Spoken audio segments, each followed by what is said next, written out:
The children of the New Forest. It was the year 1647. The Commons of England had rebelled against King Charles I. The English Civil War between Cromwell and King Charles lasted for nearly 5 years. Cromwell triumphed and King Charles was defeated. He was confined as a prisoner at Hampton Court. King Charles, along with Sir John Berkeley, Ashburnham and Legge, escaped from Hampton Court. They rode on the horses towards Hampshire, which would lead them to the New Forest. Cromwell came to know about the king's escape. He dispatched his troops in every direction to search for the king.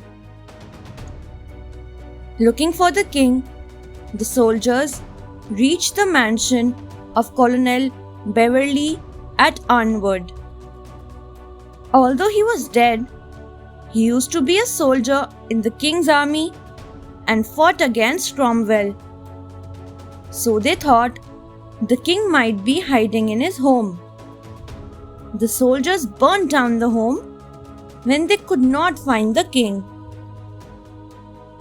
Jacob Armitage, a forester, was an old and attached servant of Beverly's. He was a man above 60 years of age. He helped the Beverly's children escape.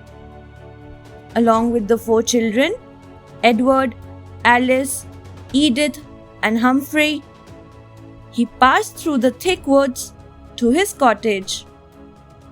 Jacob was the only one to help them, as their mother was also not alive. Jacob lay awake the whole night. He felt the great responsibility towards the children. He wanted to make them independent. The next morning, he asked them to call themselves by the name of Armitage and not that of Beverly. He said, "You must dress like the children of the forest, and you must do as the children of the forest do. We must all work." Jacob told Humphrey to look after the pony and the pigs and do the farms. He would also get water from the spring. Edward would go out with Jacob to hunt. Alice would wash the clothes and clean the house in the morning. At night, she would cook dinner with Humphrey's assistants. Little Edith was supposed to take care of the fowls and feed them every morning and look for the eggs. Time passed by and the children became simple foresters. They learned to work in the house and in the forest. Jacob taught Edward how to hunt deer. Humphrey learned farming. She even tamed a wild cow so that they might have milk. Edward took charge of the house, and with the help of Humphrey's entrepreneurial spirit, he expanded the farm.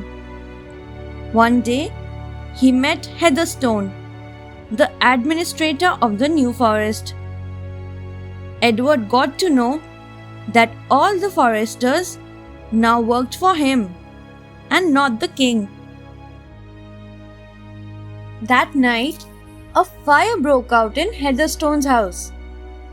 Edward rescued Heatherstone's beautiful daughter, Patience, from the fire.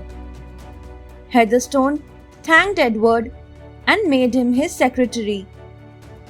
After the death of Jacob, Edward left the cottage and started living with Heatherstone. But he maintained the pretense of being the grandson of Jacob Armitage. 6 weeks later, Edward received the news of the king's execution. Being a good man, Heatherstone was also disturbed by the king's death.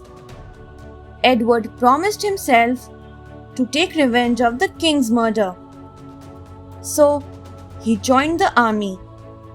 But after the defeat from Cornwall, he returned to the New Forest. Edward started to work with Heatherstone again. He fell in love with Patience. He told Patience that he loved her. She too loved him, but was afraid of her father. One day, Edward went to Heatherstone to confess his love for Patience. But before he could say anything, Heatherstone told him that he had been awarded the old Arnwood estate. He would give it to the man who married Patience. Edward was very disturbed. Disappointed by Heatherstone's decision and Patience's rejection of his love, Edward decided to flee to France. He went to his cottage and told everyone about his plan to join the army in France.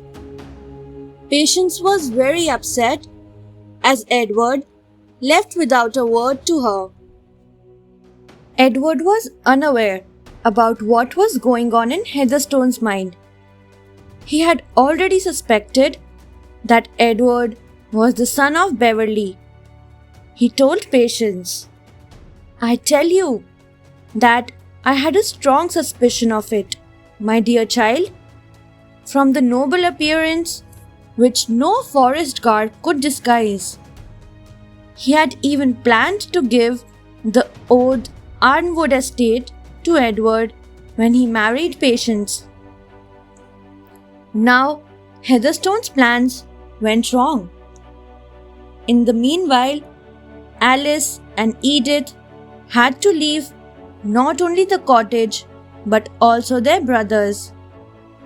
They were brought up as aristocratic ladies.